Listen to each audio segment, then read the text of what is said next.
Несколько слов в пользу того, что нужно голосовать за КПРФ. До выборов в Хурал представителей города Кызыла осталось не так уж много времени. Мы тоже пойдем голосовать и давно решили, за какую партию проголосуем. Мы проголосуем за КПРФ. КПРФ — это единственная партия с внятной программой и целями.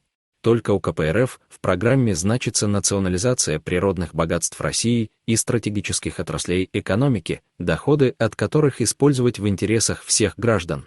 Только коммунисты по всем антинародным законам и инициативам правительства голосовали против, в то время как эсеры и жириновцы не всегда. Коммунисты — единственная партия из тех, кто участвует в выборах в городской Хурал, не страдающая антисоветизмом. Против кого больше всего направлен административный ресурс власти? Кого больше всего мочат как по телевидению, так и в регионах? Против какой партии больше всего выливают грязи? Ответ правильный — против КПРФ. Коммунисты — это наше славное прошлое Советского Союза. При коммунистах было бесплатное образование, медицина, жилье.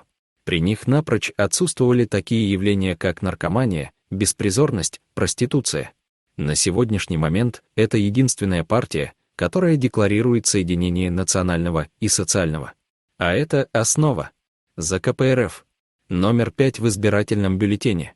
Сохраним хорошее, сделаем лучше.